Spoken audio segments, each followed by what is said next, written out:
সুপ্রভাত। বড়দের আমার প্রণাম এবং ছোটদের আমার অনেক অনেক অনেক ভালোবাসা জানিয়ে আজকের ভিডিওটি শুরু করছি। আমি সঙ্গীতা, আপনারা দেখছেন জলছবি ব্লগ। আশা করি প্রত্যেকে খুবই ভালো আছেন, আমিও খুব ভালো আছি। তাহলে চলুন আজকের ভিডিওটি শুরু করা যাক। তো সকালের সমস্ত কাজ সেরে চলে এসেছি রান্নাঘরে। আমার তো প্রতিদিনকার একই রুটিন, কি আর করব বলুন।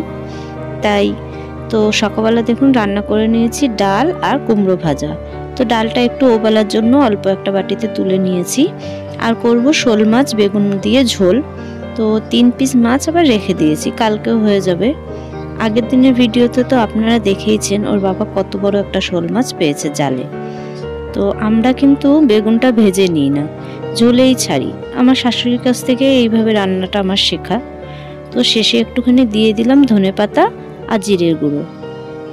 তো ওরা তো বেরিয়ে গেছে স্কুলে। তারপরে আমিও দেখুন স্নান করে পুজো দিয়ে নিয়েছি। পুজো দিয়ে রেডি হয়ে গেলাম, এখন যাব ছেলেকে আনতে। তাহলে চলুন যাওয়া যাক। তো আমার এই গ্রামীণ জীবনযাত্রার ভিডিওগুলি আপনাদের কেমন লাগছে কমেন্টে কিন্তু অবশ্যই জানাবেন। তো ছেলের হয়ে গেছে ছুটি, দুজনে ফিরলাম টোটোতে করে বাড়ি। ধীরে ধীরে আমি চলে গেলাম।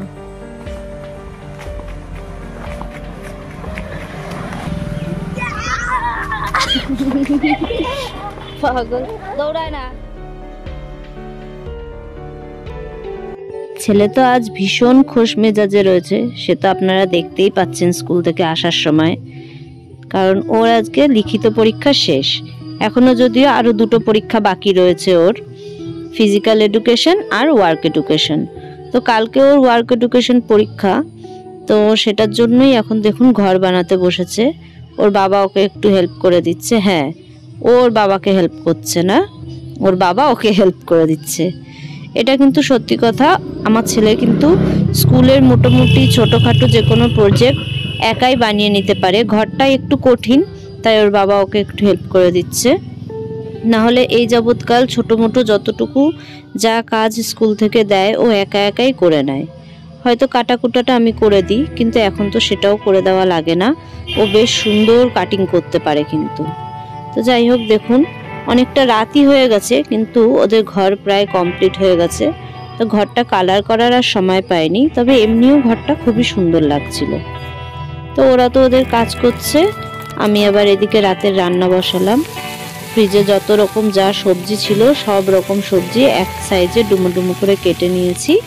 করব একটি নিরামিষ সবজি আর রুটি।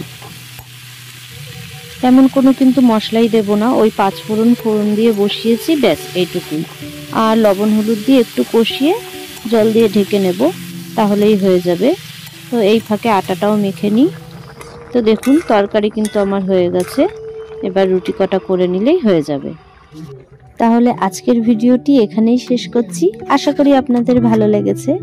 দেখা হবে খুব শীঘ্রই নতুন আরেকটি ভিডিও নিয়ে। ততক্ষণ সবাই খুব ভালো থাকবেন, সুস্থ থাকবেন।